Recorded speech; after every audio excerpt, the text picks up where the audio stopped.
Okay, so my phone cut me off while I was recording because apparently I had reached the size limit, so I had to make this into a separate video. Anyway, to continue what I was saying before, Harry does have a surrogate mother character in the books, but her name isn't Severus Snape, it's Molly Weasley. If anything, she's more of a stand-in for Lily than Snape ever was. I mean, have you read the story, really? If you think that Snape is a mother figure to Harry, then you clearly don't have a very good relationship with your own mother, probably.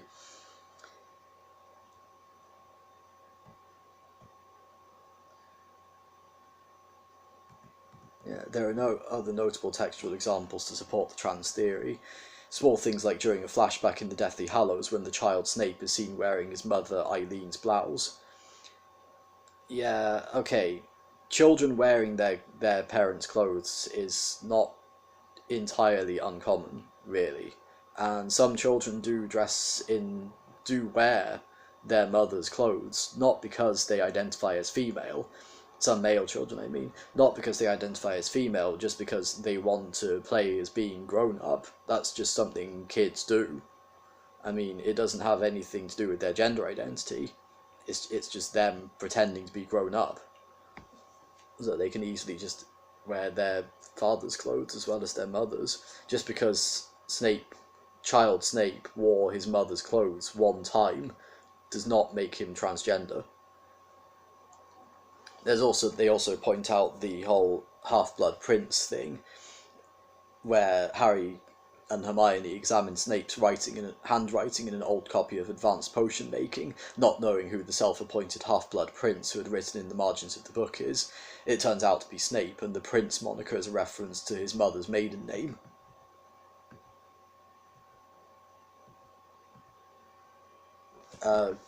What was Snape's mother's maiden name? I don't know if it's actually said in the books or not. Was it Prince? Because if so, that's still kind of a tenuous link. And Hermione points out that the handwriting looks more like a girl's than a boy's, but again, that's very circumstantial evidence. Lots of boys have feminine handwriting. Again, just because a person has feminine handwriting doesn't mean they identify as female. Lots of girls have masculine handwriting. Doesn't mean they identify as male. It's entirely circumstantial, and Harry even makes a good counter-argument. How many girls have been princes? If Snape really was trans, he would probably call himself the Half-Blood Princess, wouldn't he? Not the Half-Blood Prince.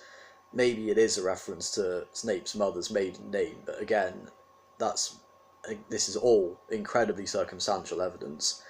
It's incredibly circumstantial, but it's being presented as conclusive when it's anything but. There are many ways in which you could take these things.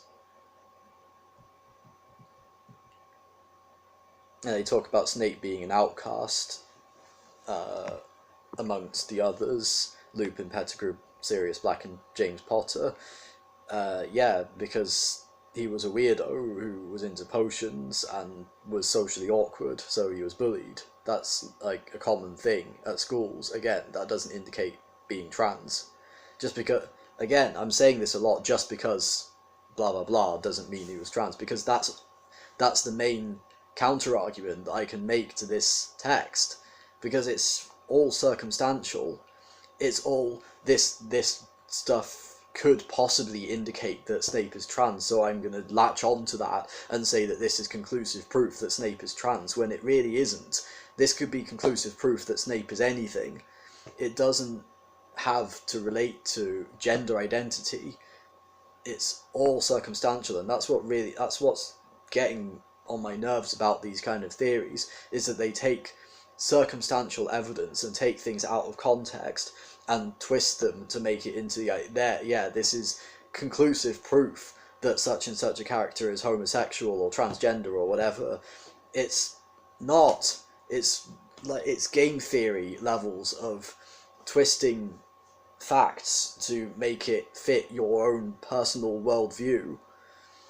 Again, just because someone has feminine handwriting, just because they have interests in a so-called feminine hobby like potion making, just because they're an outcast, just because they dressed up in their mother's clothes one time when they were a child, is not conclusive proof that said character is transgender or anything like it.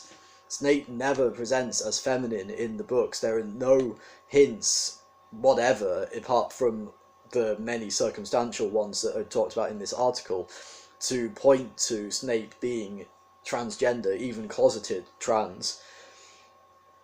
It's nothing more than circumstance. That's all. I keep saying that because that's all I can say about this article. Every point that I come across in this article, it's just like, yeah, okay, that doesn't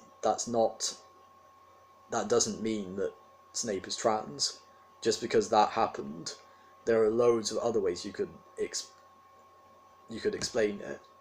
Loads of other more sensible ways too.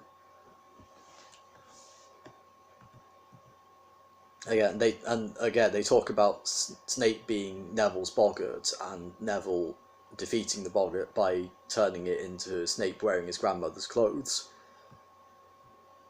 And they somehow relate that as being evidence for Snape being trans.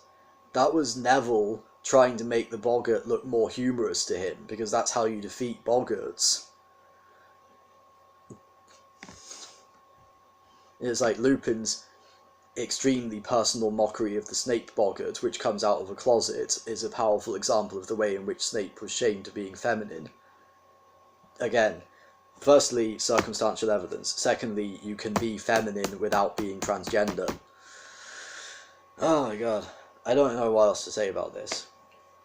I've already said everything I could. This is pure circumstantial. I'm not even going to bother reading the rest of the article because I know any other point I'll make will just be repeating what I've said countless times before.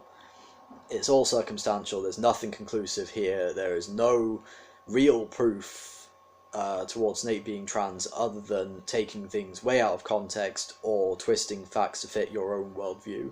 It's a stupid theory. It should not have gotten this popular. If you want some actual representations of proper transgender characters and homosexual characters or whatever, go find a story with them in it. Stop twisting canon so you can feel better about yourself. That's all I have to say. Thanks for watching. Take care of yourselves and each other. Love and peace. Storytime video coming later.